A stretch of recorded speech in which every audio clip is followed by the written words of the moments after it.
Agradecerte, Pablo, por esta participación en la entrevista en Wambra. Buenos días. Buenos días, verdad que gracias por el espacio también y esa introducción fenomenal de este tema tan importante para el país por varios aspectos, tanto ambientales, naturaleza y económicos incluso.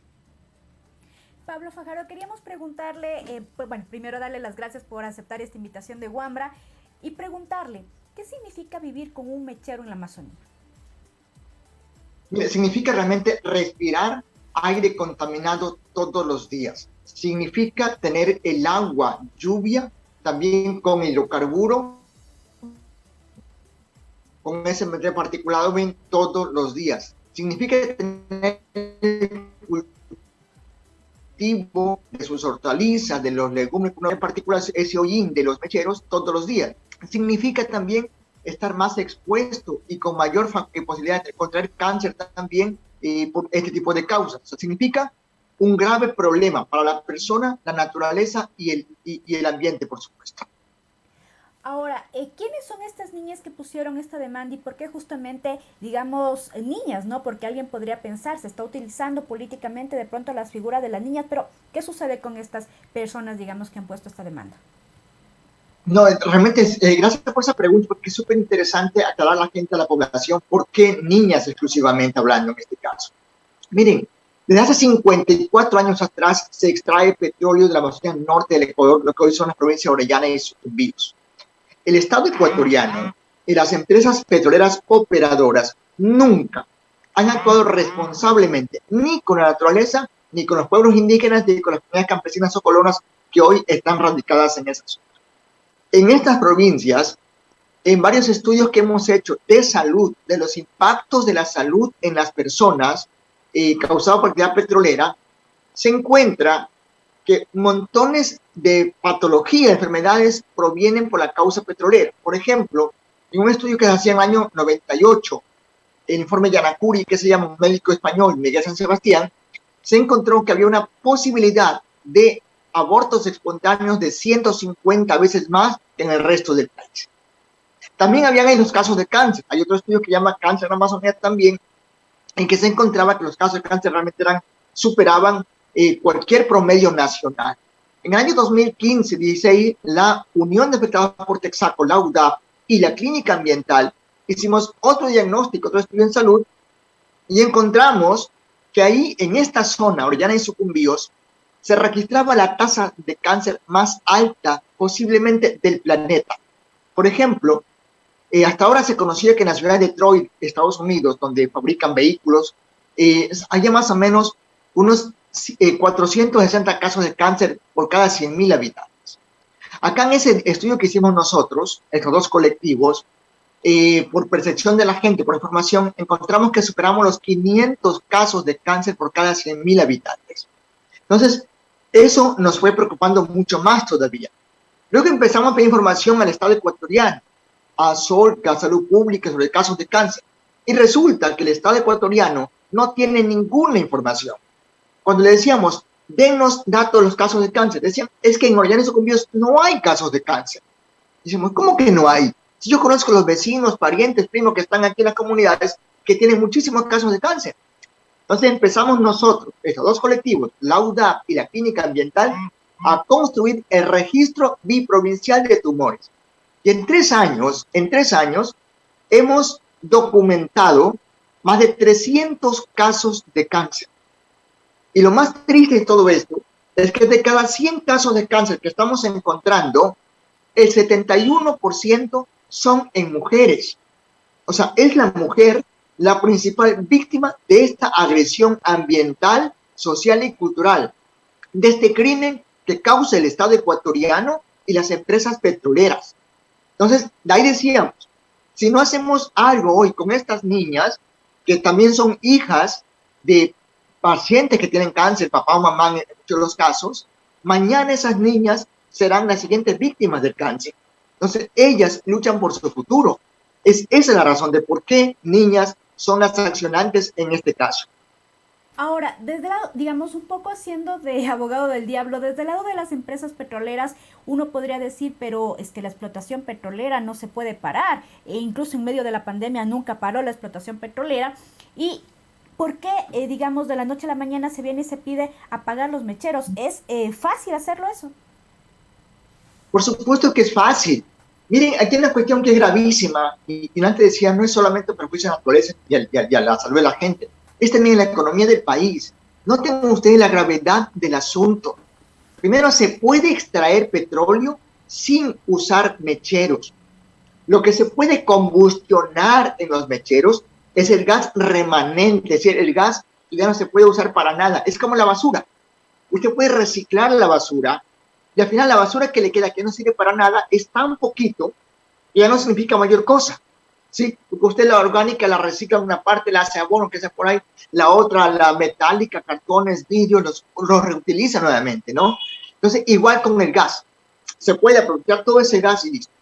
Pero ¿qué ocurre aquí? El Estado ecuatoriano importa gas, le compra gas a los países de Oriente Medio, Medio Oriente, y gasta más o menos 800 millones de dólares por año importando gas. Miren la gravedad del problema que tenemos acá. Y en Orellana y Sucumbíos se quema por lo menos 3 o 4 veces más del gas que compra todo el Estado por año. Y ese mismo gas, ese que no lo toca es limpiarlo, se le saca, o sea, ese gas tiene butano, entre otras cosas, se lo limpia y es tranquilamente el gas que se puede industrializar y vender las bombonas como nos venden a nosotros. Entonces, aquí hay un gravísimo perjuicio económico al país, que no es solamente la salud de la gente, ¿sí? Entonces, se puede hacer eso, se puede echar gas, se puede reinyectar el gas nuevamente, se puede generar energía con ese gas. Pero, ¿qué es lo que ocurre? Que aquí hay empresas que importan gas y el momento que se aproveche el gas que tenemos en la Amazonía ecuatoriana, que se queman los mecheros, se cae ese negocio. Entonces, valdría que se investigue cuáles son esas empresas y quiénes son dueños de esas empresas que importan ese gas, que ahí está el gran problema que tiene el país. Nos prometieron que la explotación petrolera, por ejemplo, en zonas como el Yasuní, apenas iba a afectar el 1 por 1000, una partecita nada más, pero de lo que nos explica, aparentemente la tecnología que siguen usando las petroleras en toda la Amazonía es tecnología obsoleta. Por supuesto que sí, mire, aquí cuando se empezaba el petróleo, justo le escuchaba el tema de cuando empezaban en el 72 a venderse el petróleo, en el señor Rodríguez Lara, por ejemplo, ¿sí? Se decía, ¿no? El petróleo va a sacar de la pobreza al Ecuador. Luego, en el año 2001, cuando en el OCP, y decían también, el petróleo que se va a incrementar en la producción saca de la pobreza al país, ¿sí? Luego, o sea, hay un montón de cosas, todos son cuentos americanos que nadie los cree, porque antes decían cuentos chinos, pero los gringos mienten más que los chinos, que los gringos, perdón. En todo caso, son cosas que nadie los cree en ese caso, ¿no? O sea, en la realidad, si usted va más al fondo todavía, note usted, la deuda externa de Ecuador se incrementó mucho más y se volvió impagable cuando el país empezó a vender petróleo. Si quiere más datos, los cantones, de los 222 cantones que tiene el Ecuador, entre los 10 más pobres del país, están justamente La Guaira, Sucumbíos, Sacha y el Coca en la provincia de Orellana. O sea, ¿cómo se puede explicar que donde se ha extraído petróleo por más de 50 años, su población está entre las más pobres del Ecuador? Ahora, hay una sentencia, el día de ayer se hizo una rueda de prensa y entre las observaciones que logramos recoger desde este medio digital es que se habla que se apaguen los mecheros hasta un cierto tiempo, hasta el 2030. Pero por parte de las comunidades, de los y las afectadas, se está pidiendo que esto se implemente con mucha más celeridad. ¿Cuáles son las observaciones que ustedes tienen ante esta sentencia que demoró en ser entregado el escrito? Eso primero es como una observación, pero lo segundo es cuáles son sus observaciones para la implementación, la reparación a las comunidades dada en esta sentencia. Mire, hay varias, digamos yo, anomalías o errores de la sentencia que fue notificada el pasado 29 de julio. ¿Sí? ¿Cuáles son los problemas que tiene entre ellos? Uno, sí, justamente lo que usted mencionaba ahora. O sea, primero partamos, no se puede realizar una reparación adecuada si no participan activamente las propias afectadas o víctimas, como le llama el sistema. ¿sí? Aquí en ninguna parte de la sentencia hay un rol para que las propias niñas con sus parientes, familias y los colectivos que estamos en esta batalla podamos exigir una reparación adecuada. Segundo, se dice, se eliminan los mecheros en 18 meses los que están cerca de poblaciones. Pero primero no se define qué es población. Y segundo, si es que hay una familia que está cerca de un mechero, ¿acaso esa familia no tiene derecho a tener un ambiente sano y libre de contaminación? Entonces no se puede discriminar a la población solo por el hecho de vivir aislado de un centro poblado, digamos, ¿no? Tercero, se dice, los demás mecheros pueden seguir encendidos hasta el año 2030. Miren qué barbaridad. La propia Corte de Justicia reconoce y admite que el Estado vulnera los derechos a la salud, a un ambiente sano y la naturaleza. Pero la propia Corte de Justicia dice también, sigan los mecheros hasta el 2030. Es decir, sigan vulnerando derechos hasta el 2030. Eso es gravísimo. Es una cuestión realmente grave que sí nos preocupa de qué sistema de justicia tenemos.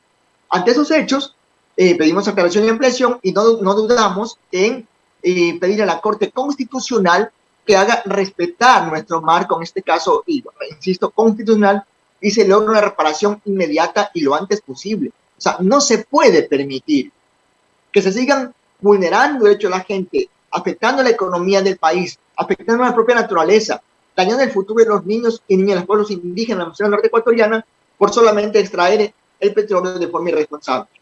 Ahora, Pablo, el actual gobierno está hablando de ampliar la frontera petrolera, de multiplicar a 1 millón más o menos de barriles de petróleo diarios. ¿Qué impacto finalmente tendría en la vida de estas niñas, por ejemplo, esa ampliación de la frontera petrolera en la Amazonía? Que el crimen se duplica. O sea, que si hoy tenemos esta parte, será el doble directamente. Serán mucho más víctimas, mucho más daño. Hay una cosa aquí gravísima que es del Estado ecuatoriano. El pasado 8 de julio, la Agencia de Regulación y Control de Hidrocarburíferos, ¿sí?, con los ministerios correspondientes de hidrocarburos entre ellos, emitió un nuevo decreto. En el artículo 77 de ese decreto se dice que el Estado autorizará a cada empresa operadora hasta el 31 de marzo de cada año para que puedan seguir combustionando el gas en los mecheros. O sea, uno no puede entender, hay una sentencia de por medio. Ya ellos sabían desde enero pasado que se prohibía el uso de mecheros, al menos, entre comillas, cerca de poblaciones, pero vienen, emiten un decreto hace un mes atrás, menos de un mes atrás, en que dicen, sigan ustedes quemando el gas. Eso demuestra, digo, el absoluto nivel de irresponsabilidad del Estado ecuatoriano, de intentar duplicar la producción petrolera, pero sacrificando la Amazonía y la vida de la gente que estamos allí. O sea, si no luchamos todos juntos en cosas como estas, seguirán destruyendo el tesoro real que tiene el país, que es nuestra biodiversidad, tanto ambiental como también cultural de los pueblos indígenas. Finalmente, Pablo, no me puedo ir a esta entrevista sin preguntarle por el caso de Texaco.